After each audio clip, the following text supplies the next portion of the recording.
Bringing you the latest in tax credit news, this is Tax Credit Tuesday with your host, Michael Novogradac. Hello, I'm Michael Novogradac, and this is Tax Credit Tuesday.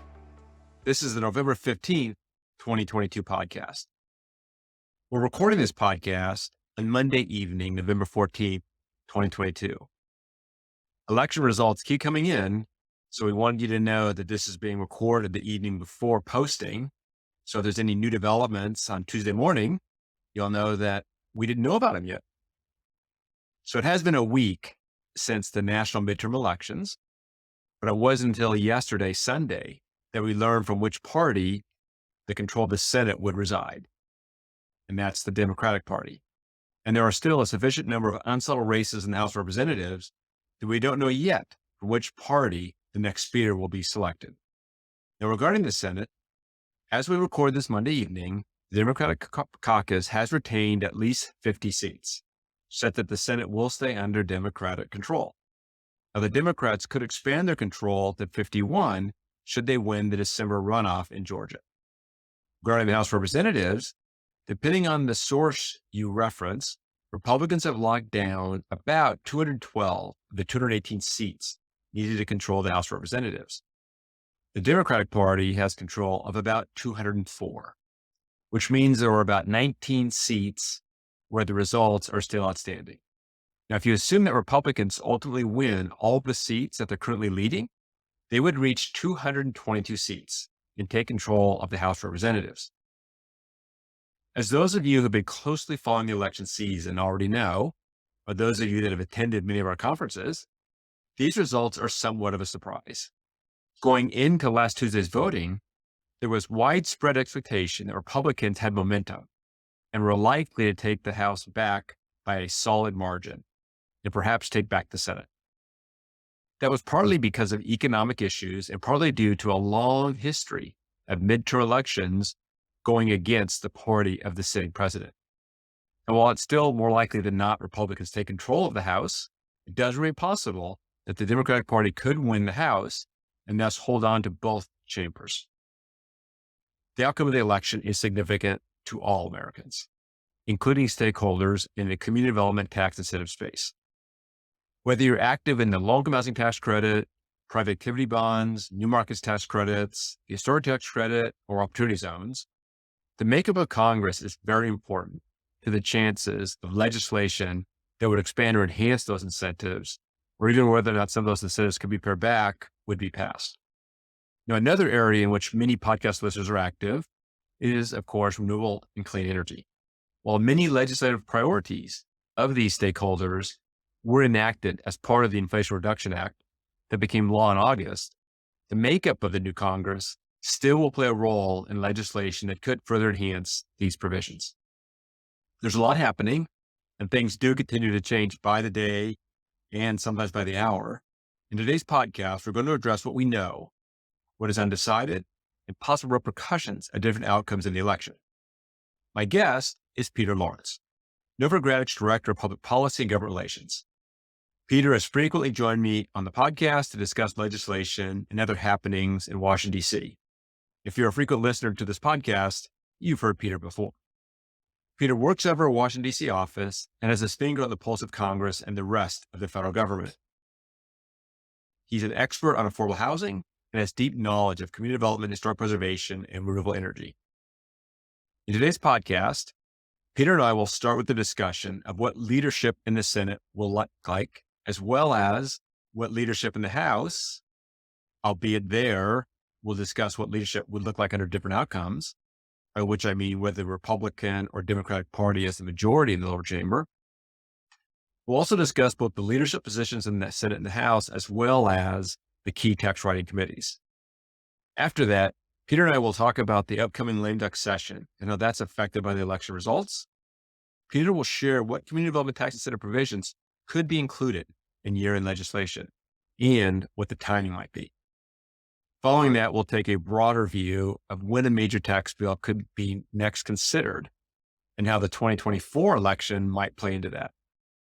There's a lot that's left to be decided. There's also a lot to talk about now. So if you're ready, let's get started. Peter, welcome back to Task Force Tuesday.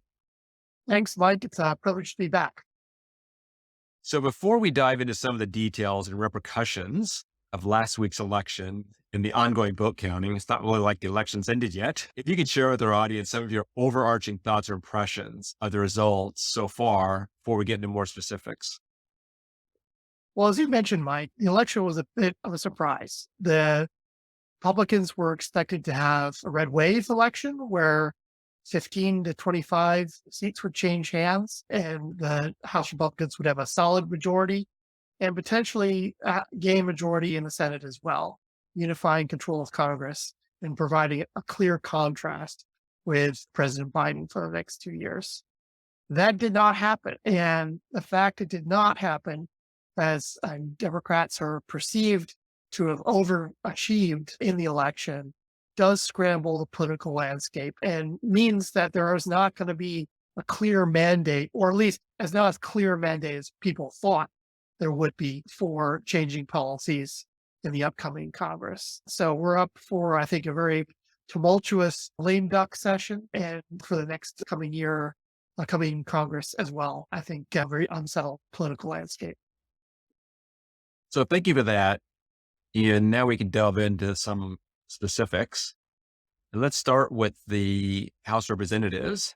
Even though we don't yet know which party will control the House Representatives, I do find it interesting that when we were holding our Watch the Wire session at the New Market Catastrophe Conference, we did discuss the fact that the control of the Senate could come down to a runoff in the state of Georgia, and control of the House could be late in coming in that it would be dependent on the vote counting in California of mail-in ballots that can take weeks to be counted in California. And I must say, when I talked about those two options in the House and the Senate, I thought the Senate option was much more likely to happen than having to wait on control of the House on California vote counting. But it does appear now that it is going to depend on the vote counting in California for control of the House of Representatives. And as we discussed earlier, control of the Senate appears to be in Democratic hands. It's just a question whether they'll have 50 seats or 51.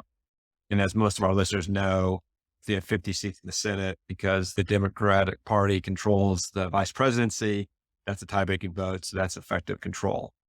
But let's start with what we might expect in the terms of leadership in the House of Representatives for each party.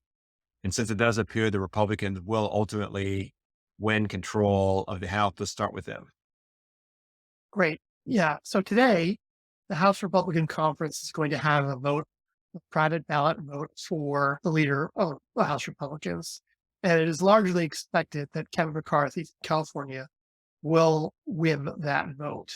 However, that is not the end of the story. And in fact, the farther he is of that vote from 218 votes, the harder it will be for him to gain the necessary 218 votes in a public open roll call vote on January 3rd to actually become speaker. And so he is going to be very focused on trying to make sure he finds a pathway to get those necessary 218 votes. And it will be not so easy. And he may need to make some concessions that will constrain his power as speaker and from being able to enact a policy agenda that he sees fit. And so that is part of the reason why I think we'll have a very tumultuous political scene, because he's not at all certain of getting the speakership as we speak. I'll note that his number two, Steve Scalise from Louisiana, is to be uncontested for that number two position, the House Majority Leader. But he could potentially step in to run for speaker if Kevin McCarthy is unable to find a way to getting 218 votes on January 3rd. So those are the likely circumstances. You've heard all sorts of other crazy scenarios that potentially might result from Kevin McCarthy not making it, but that's the way I see it at the moment. And we'll just have to see how the votes play out in the coming days and weeks. If I flip to the Democratic side, the picture is also unsettled. In 2018, Nancy Pelosi promised to her House Democratic colleagues that she would only stay on for 2 more terms as Speaker. And we have reached the end of that promise. And I think that it's certainly, if the House Republicans do take control as we currently expect them to do so, that would give, I think, a reason for Representative Pelosi to step down as the House Democratic leader, not pursue another term in the leadership. But if Democrats defy expectations and somehow find a pathway to majority, I imagine that her colleagues may say, we haven't had a strong leader that was able to navigate a very narrow majority for the past 2 years, and ask her to stay on another 2 years. So we'll just have to see how those vote counting happens. The House Democratic leadership isn't until after Thanksgiving, and she said she's not going to publicly declare her intentions until all the House races are. And so we'll just have to wait to see there. I'll just quickly note that the number 2 and number 3 members of that House Democratic leadership are also in their 80s, like Speaker Pelosi. Steny Hoyer of Maryland is the current House Majority Leader, and Jim Clyburn of South Carolina is the current Majority Whip. It's not clear what of those two will do if Speaker Pelosi does step down. Some have suggested that they'll both step aside for new leadership, which is Hakeem Jeffries from New York, but they have not publicly announced their intentions, just like Speaker Pelosi has not. So we'll just have to see after Thanksgiving what happens there. So thank you for that, Peter. And I do want to move to the Senate, but not just yet. I look forward to getting your thoughts on the Senate, but let's discuss the House a bit more. There's more to the House of Representatives than the leadership. So there's one committee that our listeners are very interested in, the Ways and Means Committee, which is the chief tax writing committee in the House of Representatives, which is where I shouldn't just say significant, I should say all tax legislation originates, significant or not, originates. And the current lead Republican, the ranking Republican, since the Democrats control the House, and Representative Richard Neal is the chairman of the committee, but the current ranking Republican is Kevin Brady from Texas. But as we both know, Representative Brady is retiring at the end of this year, which means there'll have to be a new lead Republican on the committee next year. And if the Republicans take control of the House, this new lead Republican will be the committee chairperson. And if not, this person would be the ranking member. So what are you hearing in terms of which Republican on the Ways and Means Committee would likely step in as a lead Republican when Kevin Brady steps down?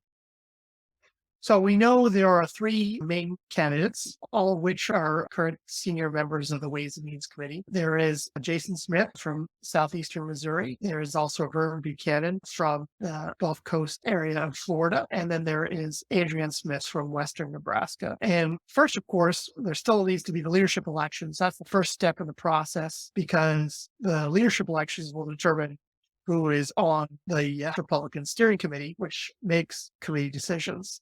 And those elections are happening this week, but we anticipate that once those selections have happened, that the committee will meet and make decisions on the new top Republican for the Ways and Means, whether chair, as we expect, or ranking member. Somehow the Democrats are able to maintain control of the House the week after Thanksgiving. And we'll just have to see who wins that race at that time.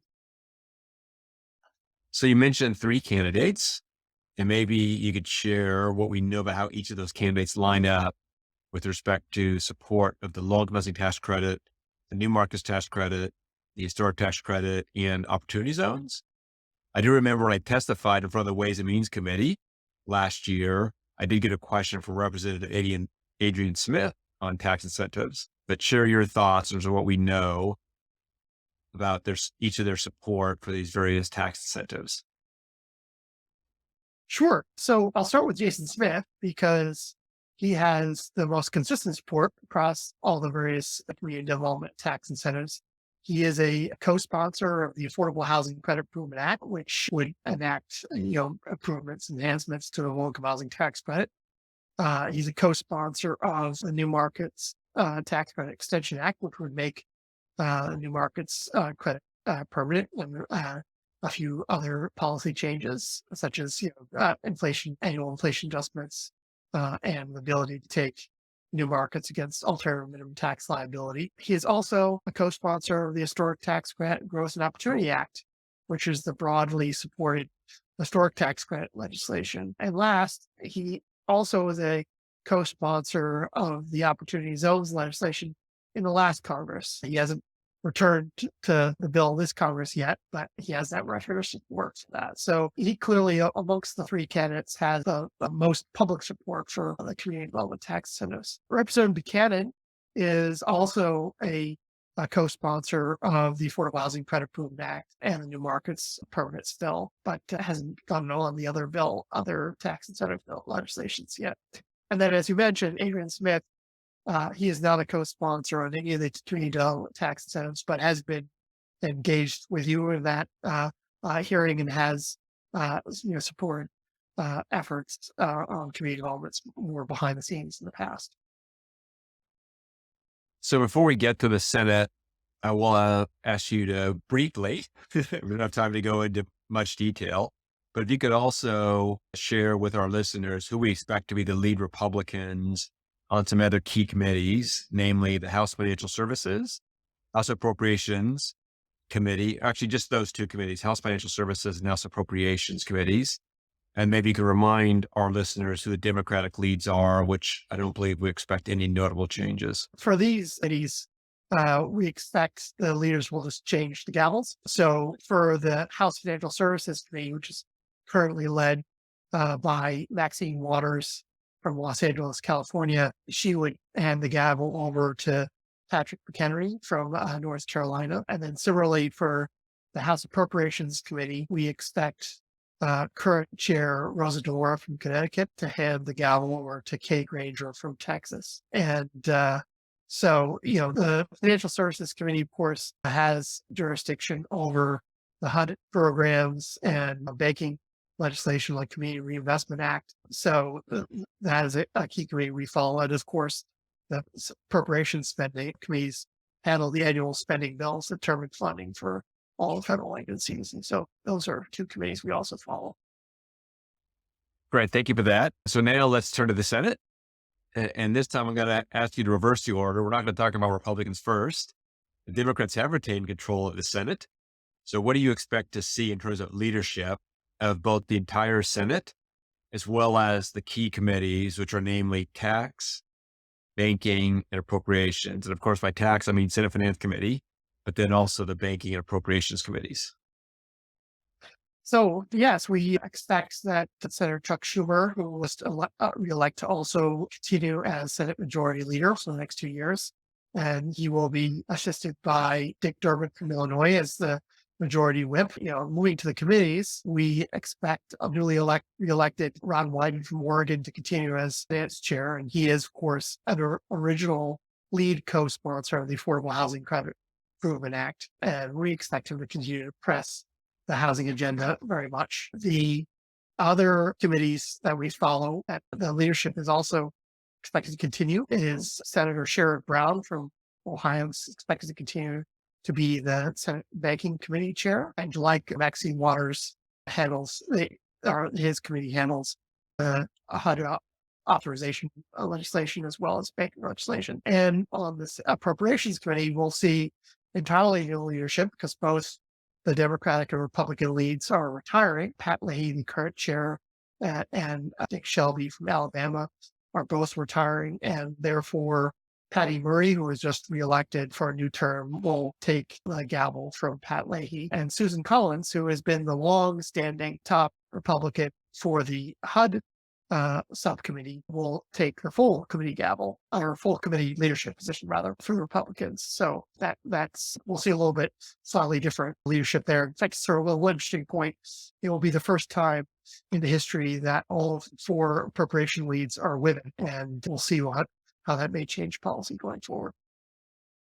So maybe just briefly summarize for the Democratic Party, who would lead the Senate as a whole and who would lead each of the 3 key committees. Again, Senator Schumer would lead the Senate as a whole, and Senator Wyden will continue to be Finance Chair. Senator Sherrod Brown from Ohio will continue to be the Banking Committee Chair, and Senator Patty Murray will become the new Appropriations Chair. Great, thank you. Now let's turn to Republicans and what you expect in terms of Republican leadership overall, as well as the lead Republican in each of those 3 committees. Well, I believe that Mitch McConnell from Kentucky will continue to be the Senate Republican leader. There's a little bit of intrigue in that there are some Republican senators who are calling for a delay to the elections this week until after the December 6th runoff between, current Senator Raphael Warnock and his Republican challenger Herschel Walker. But I do believe that he will continue to remain leader and will still has the support of over half of his Republican colleagues. And we also expect that Mike Crapo of Idaho will continue to be the Republican ranking member of the Finance Committee, as well as to mention the other committees. We expect Tim Scott to take over from Pat Toomey, who is retiring at the end of this Congress as the top Republican on the Banking Committee. And as I mentioned actually earlier, we have Susan Collins taking the top Republican spot on the Appropriations Committee. And I assume that you would expect that Senator John Thune from South Dakota, who spoke at our renewable energy conference a few years ago, they as assistant leader.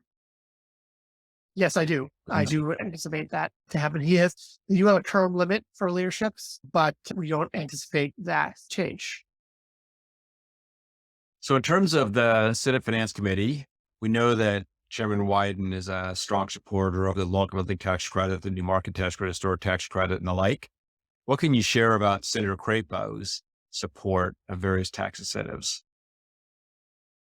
So as the typical practice of being a ranking member of a tax writing committee or chair, of course, as the case may be, it's not often that you co-sponsor tax bills. I mean, part of the idea behind co-sponsoring tax legislation is you try to get member to push forward for priorities in front of the committee that you help lead. So it's not entirely unexpected that he is not co-sponsoring tax legislation, but we know he's spoken in a variety of contexts of support for the local housing tax credit. There was a hearing in the Finance Committee in July where he spoke very positively about Affordable Housing Credit Improvement Act and the local housing tax credit, as well as the neighborhood homes tax credit. He has spoken at property events at various facilities financed by new markets in his state. And he also, in that July hearing, spoke very positively about the Opportunity Zone incentive, which was largely authored by a member of the committee, a Republican member of the committee, Tim Scott. So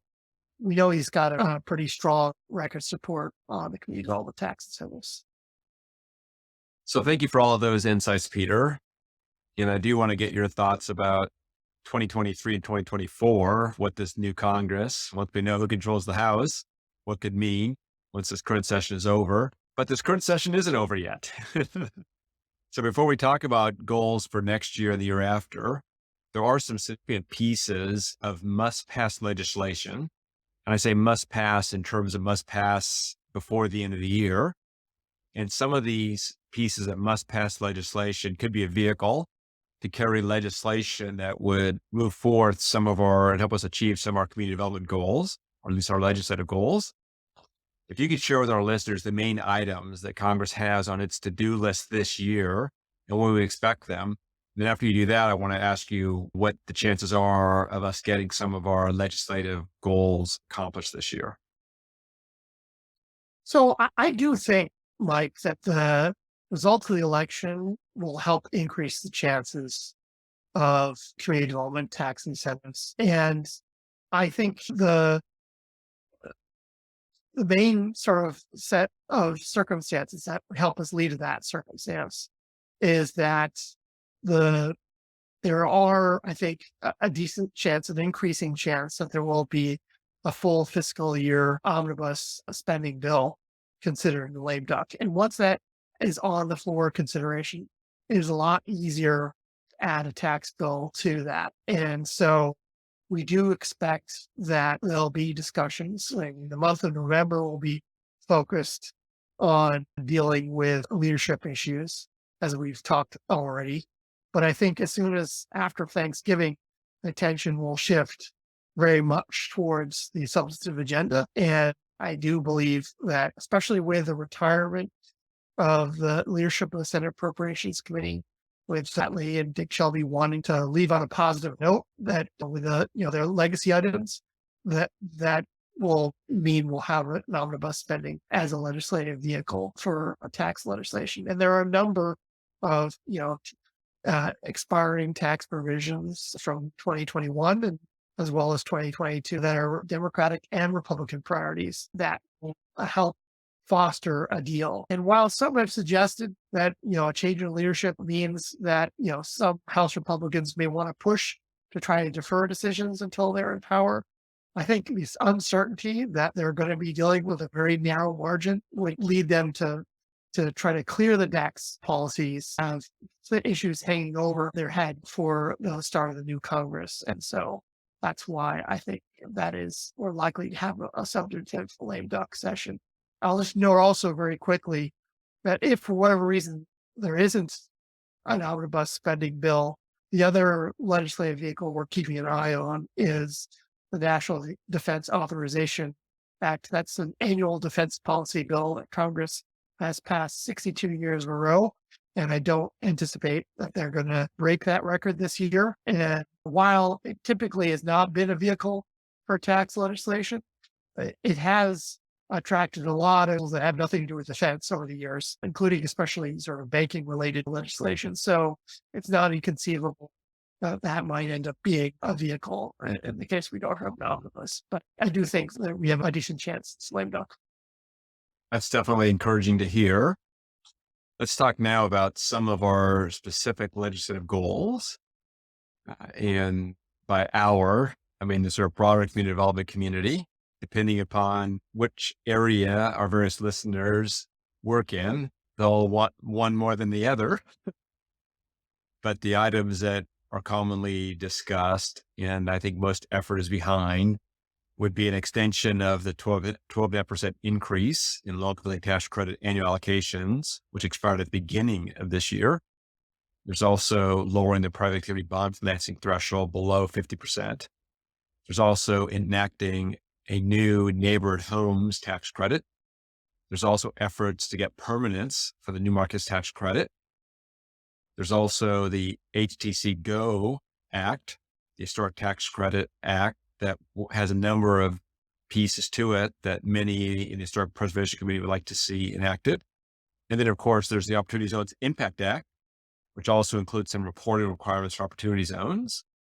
So when you're looking at these individual provisions or these bills with a number of provisions within them, what are the chances that you see of some of these provisions actually getting included in a year-end bill? And, given the fact that the election was so close, it seems like, as you were mentioning earlier, there's a better chance that some of these would get included than if it hadn't been so close. Yeah, and one common thread throughout all these proposals is they're bipartisan. Yes. Got support in both the House and Senate. So they're sort of ideal for this type of bipartisan. And, the lame duck agenda that I mentioned is going to be addressed in regular order, meaning you need 60 votes from the Senate and you're going to need at least 10 Republican senators to vote for it. I think that these are all sort of possible. I'll note that I do think, on top of that list, the low-income housing tax credit proposals, particularly, the 12.5% allocation increase for 9% allocations and lowering the private activity bond financing threshold from 50% seem atop of the list. May not mean that they're permanent provisions, given budget constraints. They may only be but I definitely think they're in the game. And on neighborhood homes, the White House in particular sort of viewed both the low-income housing tax credit and neighborhood homes tax credit as a package deal, as part of their overall housing supply action plan. And, given that the inflation remains a potent issue and a huge concern from a lot of voters, that one of the ways you can help address inflation is by lowering housing costs. And I think one of the causes of the fact that housing prices and rents have gone up so much has been a lack of affordable housing supply. So I think there is going to be a serious push for those items. On new markets credit, although it doesn't expire until the end of 2025, it is the cost of making it an indefinite part of the tax code is much less now, roughly $1.38 billion over 10 years than it will be for every year we get closer to that 2025 expiration date. The cost goes up. So there's an incentive to try to address it now. And then lastly, I'll just note on opportunity zones, that's probably going to be one of the top priorities of Tim Scott, your tax bill, and one could easily see them as part of the overall package as a sort of Republican priority added in amongst what are more seemingly Democratic priorities with the other Canadian tax incentives. So I'd be remiss if I didn't ask you also about a disaster bill. And, just recently had Hurricane Nicole in Florida and hurricanes before that. So what are you hearing about a disaster relief bill? And I mention that, of course, because the disaster relief bill in the past many times has had some temporary enhancements of some tax incentives to aid in the recovery, and also would by nature be a tax bill, which would lead to the potential for other non-disaster related provisions to be part of a larger tax bill that includes disaster relief. Indeed. And Hurricane Ian was a very substantial storm that heavily impacted Florida. And so just before the election, Senator Marco Rubio put forward a 30 billion plus recovery package for disasters. And I expect that could be very much in play as part of the lame duck agenda. And if Congress were to also have a disaster tax bill, which they often do, given one of the main reasons why Congress routinely does a disaster tax bill is to allow households to tap their 401ks, which they have historically allowed households to do in disasters. And once they decide to do that, that brings up the possibility of other disaster tax provisions. If Congress were to adopt the same policies they did in December of 2020 on their disaster tax bill, we could see 25 states plus Puerto Rico potentially getting an allocation of a disaster tax credit. So 2.8, according to our calculations, $1 billion, which is significant. It's more than they authorized 2 years ago. And similarly, we could see an allocation for new markets as well. We saw for Hurricane Katrina, where Congress authorized $1 billion of new markets authority over 3 years. So we'll see if those proposals gather momentum and steam in the lame duck. So now I'd like to move past the end of this year and look into 2023 and 2024. And the Senate will be controlled by the Democratic Party. The House, we don't know yet if it's Republicans or the Democratic Party, but we think it's Republicans. Let's start with, assume for the moment that the House is controlled by Republicans. What are the chances of cumulative tax incentive legislation being enacted in 2023 or 2024? Well, if my predictions on a productive lame duck session play out, I will say I don't think there's going to be a lot of activity on community development tax legislation in the next Congress. There just aren't going to be many issues where you're going to be able to get through both a Republican House, as we anticipate it will be, and a Democratic Senate. And there aren't also expirations of other major tax provisions to help drive that debate as well. The only one I see on the agenda are the aviation-related taxes in 2023, which routinely Congress has just extended without much of a policy change. So I think that there may be, attention elsewhere in the next Congress, but I don't anticipate much happening if the lame duck sort of really addresses the main expiring tax provisions. I'll just also note briefly that 2025 is shaping up to be a big year. A lot of provisions from the Tax Cuts and Jobs Act expire in 2025, including new markets, as I mentioned previously. And that is, I think, setting up to be a very substantive year for tax policy. But 2023 and 2024 don't appear to be those years. And I guess I would just add, when I think of 2023 and 2024 and a really tight Senate, either 50 or 51 Democrats, or those that caucus with Democrats controlling the Senate, and a House the House could end up being 1 or 2 vote majority, as you really start looking at the health of various members of the House and the Senate, and you could really have an impact in terms of, not being able to pass legislation because of those sort of issues. And we faced some of those earlier this year in the Senate at different times. And traditionally, you don't have that in the House because there's enough of a majority for that not to be as relevant. But it's certainly a factor that has to be weighed as you're thinking of 2023 and 2024 and what is or isn't possible in terms of, the outcomes in the Senate and the House. So with that said, I do think we should say something briefly about if the House were to stay in Democratic hands. It would seem to me that if the Democratic Party does end up controlling both the Senate and the House, that there would be some effort at another budget reconciliation bill where they could pass legislation solely with Democratic votes. And obviously, it was a challenge to get that done this year over the last 2 years that ended up with the Inflation Reduction Act. So maybe you could share your thoughts on the potential of some type of budget reconciliation bill if the Democratic Party does retain control of the House. Well, you're certainly right, Mike, that they will try because after all, that is the way you are able to pass your agenda, like the key things without interference from the other party. I'll just say that it'll be very difficult, especially if it is a 50-50 Senate. Well, we could definitely see the challenges of what we saw the past 2 years with Senator Manchin, Senator Sinema, both of which would be up for re-election, by the way, in 2024, being an impediment passing reconciliation legislation.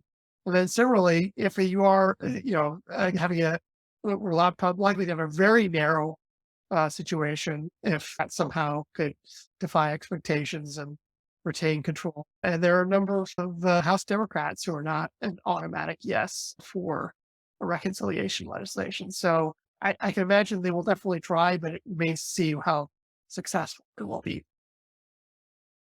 So thank you for that. So we've discussed a lot of items that are important to our listeners that may be addressed by Congress, hopefully this year, but if not this year, in the next session of Congress, or maybe it waits until the really big bill in 2025 that will certainly happen one way or the other. But one thing we haven't mentioned yet, but we should be sure that we mention whenever we discuss legislative matters, is the Novogradac working groups. As our listeners know, we have working groups for many tax incentives, including the low-income housing tax credit, neighborhood homes tax credit, the new markets tax credit, renewable energy tax credits, and the opportunity zones incentive.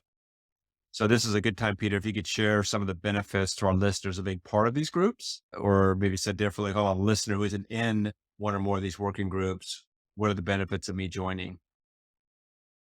Well, we certainly will keep you up to date with what's happening legislatively, but perhaps even more importantly for these next 2 years, we'll be very much into the weeds of regulations administration of the various tax incentives. The Inflation Reduction Act is going to be a huge implementation project that the administration has just started the public engagement on and with public comments, et cetera, and so forth.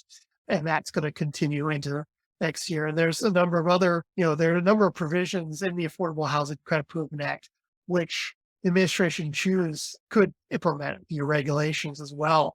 And so we anticipate that will be a focus next 2 years, and maybe potentially also in the neighborhood, the new markets tax credit arena, potentially consolidating the rounds from next 4 into a more fewer rounds to get the sort of tracks more in line with the calendar years. So we'll just have to see. There's a lot, I think, that the working groups will be engaged in, and encourage folks to reach out if you're interested in joining in. And I would also encourage folks to reach out and join, if for no other reason, and help us underwrite all the efforts that we engage in. We'd certainly be appreciative of it. But I'd also note that the principal efforts that the working groups put forth is in education, in terms of educating the members as to what's happening currently, as well as helping generate recommended practices, those areas that we don't get guidance from Treasury on. And there's a sense that we should develop some type of recommended practice. So there's a bit of safety traveling with the herd. So a lot of the work of the working groups is just that, helping identify tax issues that you may not be aware of, but you want to find out sooner than later. And you don't want to find out in time to course correct. But we spend a lot of time discussing issues and some of the recommended practices and solutions to them. So it's a nice way to stay current on some of the cutting edge techniques and opportunities to maximize tax benefits from a given tax incentive. So thank you for sharing that, Peter. And please do stick around for our off mic section, where, as you know, I get to ask you some questions of nothing to do with the election, or at least nothing directly to do with the election. So you can share with listeners a little bit of your off topic wisdom and insights. And to our listeners, I do urge you to join our working groups. You should also consider joining us in Las Vegas early next month for the Novogradac 2022 Tax Credit Housing Conference. We'll be talking about a lot of the issues that we discussed here today, and there'll obviously be a lot more. It's also a great opportunity to network with others in the affordable housing community. I will include a link to register for the conference in our show notes. For one thing, we certainly expect to know controlled house representatives by the time of the conference, so we'll be able to go down one of the two paths more specifically. I also mentioned I'll include links with more information for our working groups that Peter mentioned. Now, next week's podcast, we're going to return to our So You Want to Be a LIHTC Developer series. I'll be joined by my partner, Warren Zebra, from our Portland, Oregon office. Warren and I will talk about something that every low-income housing tax credit development needs. I'm not mentioning an accountant, but you do need an accountant. I'm not mentioning a market study, but you do need that too, both of which we can provide. But here I'm talking about a final cost certification. We'll discuss what a cost certification is, its importance in a low-income housing tax credit transaction. For those of you that are more advanced, we'll discuss some of the planning opportunities available to help maximize tax credit basis.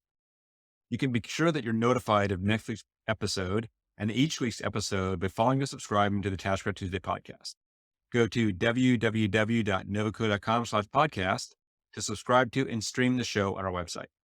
You can also follow or subscribe to Tax Credit Tuesday on iTunes, Spotify, Google Podcast, Stitcher, Radio Public, and now on YouTube. Now I'm pleased to reach our off mic section, where listeners get some off-topic advice and words of wisdom from our podcast guests.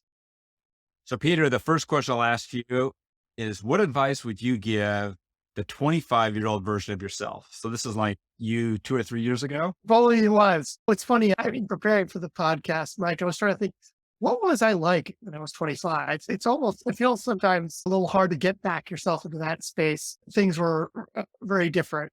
But I guess the one piece of advice I would have is that I think you don't understand how important it is to network until you've actually been around for a little while. I think getting outside of the circle that you travel with most of all is a hard thing to do when you're just starting off. It's not an easy skill. I'm not a natural networker myself, I must admit.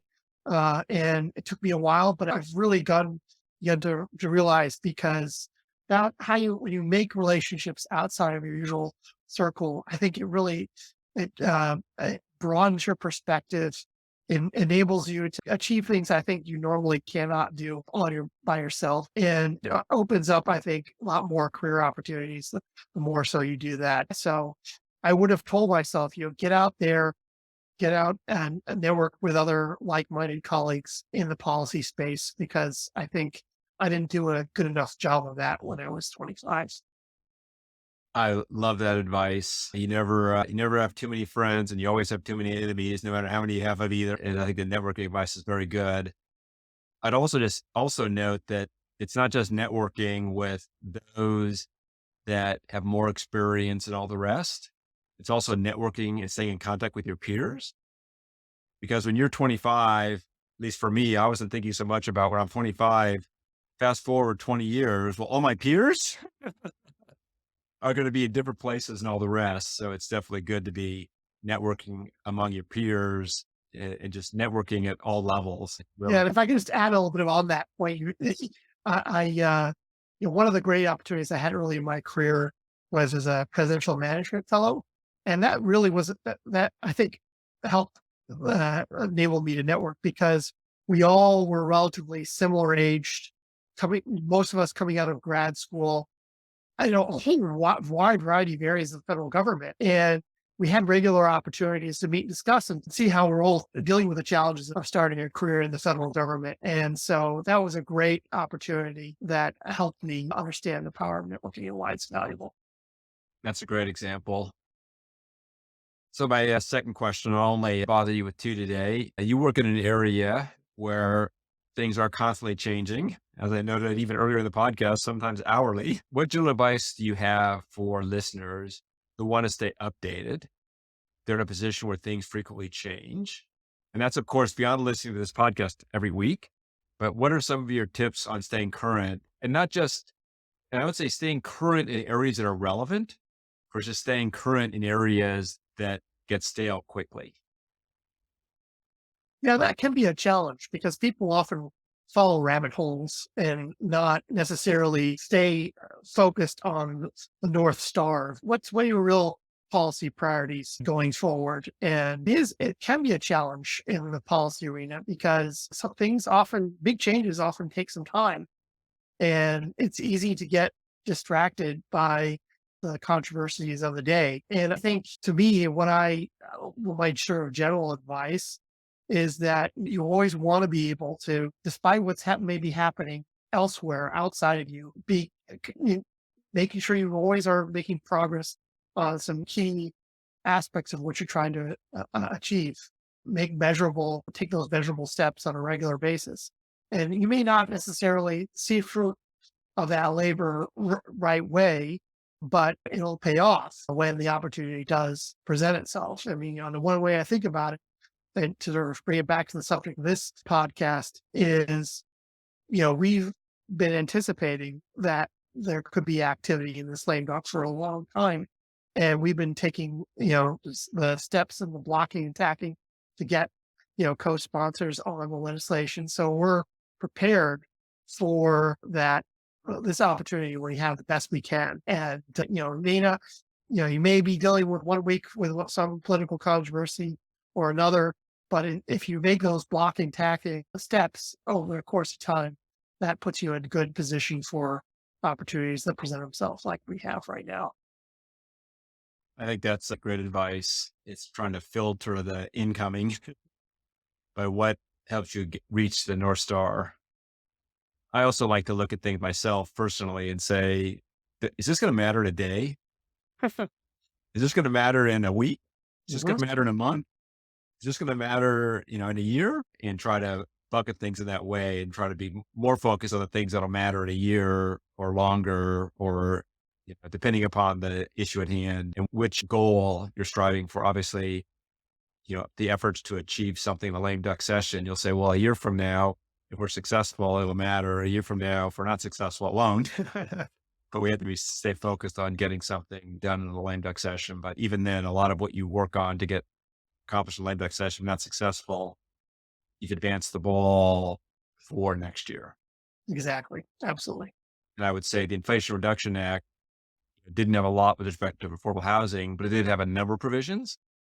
And that's where nominally a lot of the efforts on affordable housing paid some dividends because those provisions got into the Inflation Reduction Act, whereas those efforts hadn't been put forth, then those gains would not have been achieved. So, it's another example of that. And it's also thanks to you. So thank you for your efforts to make all that, your contributions, making that possible. Thank you, Mike. And I'll just note, even the main renewable energy provisions were under development for a fair amount of time. So that's another example of, you never know what happens. That Georgia runoff in January 2021 that all of a sudden led to all this enactment of policy. So you have that North Star and to get you ready for those opportunities when they open up.